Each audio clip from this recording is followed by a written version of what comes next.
Devolito here again, talking about Margarita Ferata, Mary Magdalene and Jesus, causing a commotion 2,000 years ago.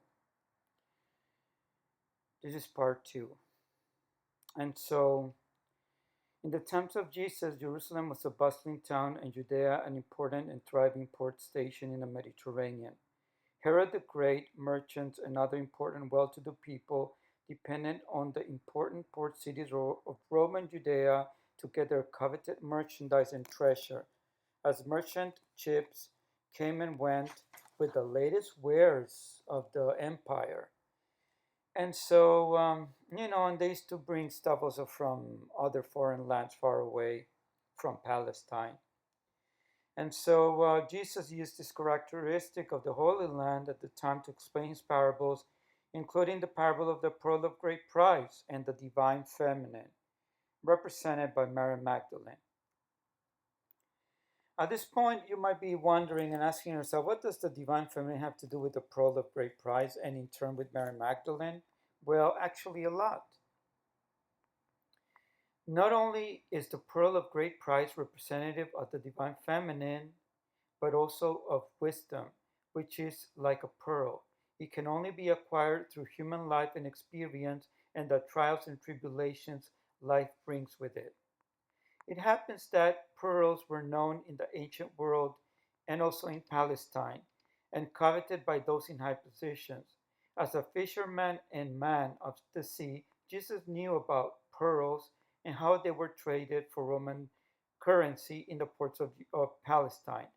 Jesus knew very well how much these pearls cost, and Jesus was not speaking only of normal pearls, but of the most coveted one, which was not found in the area of the Mediterranean, but in the faraway seas, in the Indo-Pacific.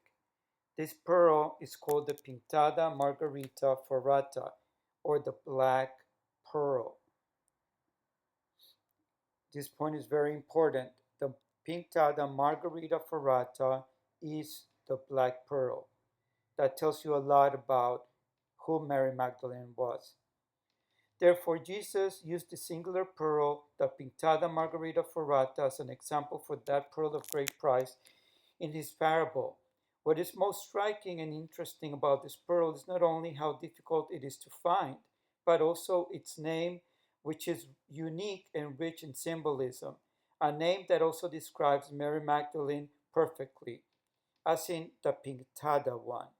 Pinctada in Latin means the colored one. That's why the pearl is called Pinctada, because it's a black pearl, meaning that Mary Magdalene was black. Also, her name is also Margarita.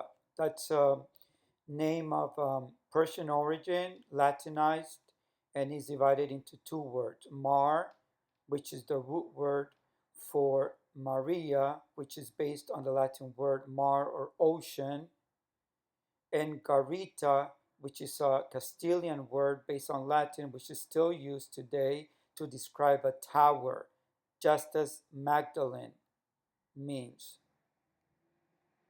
And Ferata, which is that fire in Mary Magdalene. She was a strong, fiery woman, and she was just like iron, which is another word for another Latin word for iron is fierro or ferrata. And so was Mary Magdalene, the original wise pearl that is hard to find and most precious and worldly treasure. Wisdom herself and the alchemical human process of evolution, growth, and development. So Jesus used his pearl of great value as the parable to describe many things, and one of them being the divine feminine, which he had found best represented in the incarnation and person of dark-skinned Mary Magdalene as the Sophia. And now you know now the truth about Mary Magdalene and Jesus back in the day. Okay? In the Jesus movement, as explained here, men and female enjoyed equality. Okay? And women were valued for their wisdom, their strength and outspokenness. Mary Magdalene becoming a perfect example of that in the right hand of Jesus. And now you know why they caused such a commotion.